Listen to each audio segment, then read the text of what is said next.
Hi Founder fans, Jason here, and today's founder is William Bradford, a longtime rival of Benjamin Franklin. Now before we get started, I must note that there are many men from colonial times who went by the name William Bradford. For example, the most famous is probably the person who came over on the Mayflower and signed the Mayflower Compact. That William Bradford is not related to this one, but this William Bradford had a grandfather named William Bradford who in the mid-1600s came over to North America with a printing press and set up the first printing shop in the middle colonies or the mid-Atlantic region, specifically in Pennsylvania. And it was here that he started a long tradition of Bradfords in the publishing industry.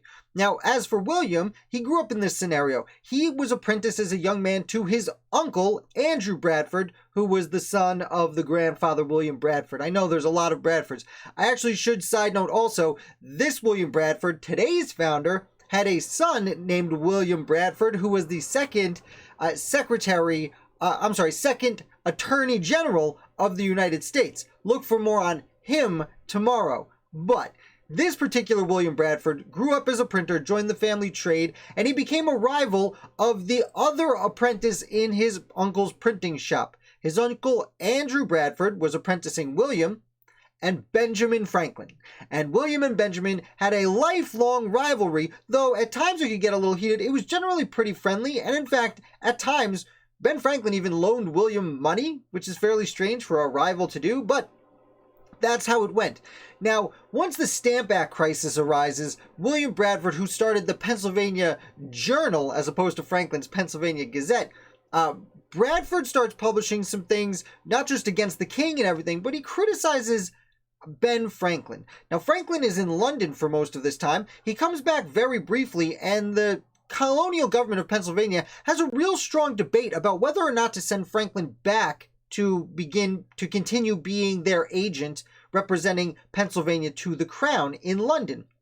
They're a little nervous because, first of all, Ben Franklin had a penchant for making enemies at the time, especially over in London. And secondly, they were saying, basically, Franklin, what are you doing over there? Why are they still making these terrible laws? You're supposed to tell them not to do that, bud. Why are you doing it? In fact, there is such an outcry about Franklin's performance. There is a letter published in Bradford's Pennsylvania Journal that was probably written by John Dickinson, publicly shaming Ben Franklin for the job he did. Now, Franklin does go back pretty quickly to London. He does get the job back, but Bradford from here continues to publish critical essays in his own paper about Ben Franklin and the job Franklin is doing overseas. Now, in 1754, Bradford started something called the London Coffee House, and the coffee house was essentially where merchants and well-to-do people of Philadelphia society would meet to make trades and discuss politics and things of that nature. And many of the early grumblings about revolution took place in his coffee house.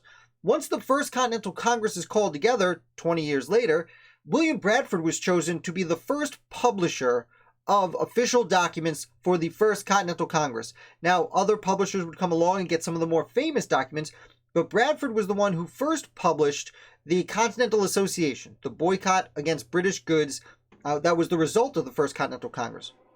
Additionally, Bradford would publish the letters to the king and to Parliament outlining the new grievances of the colonists. Now, once the war breaks out, Bradford actually leaves the care of his paper into one of his sons, and he joins the fight. He joins the militia, despite being a fairly old man at this point.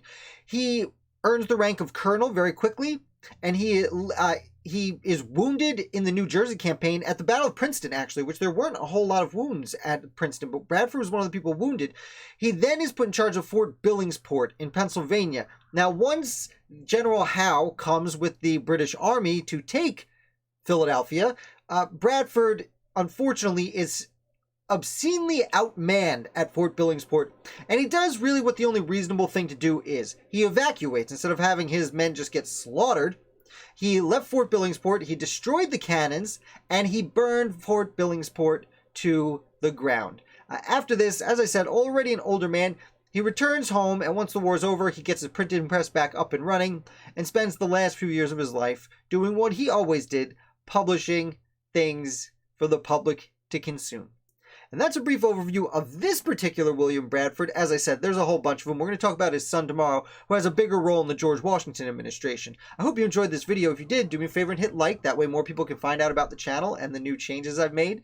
And if you're new here, subscribe. I put out videos 7 days a week about different American founders, and I will be back with another founder for you tomorrow.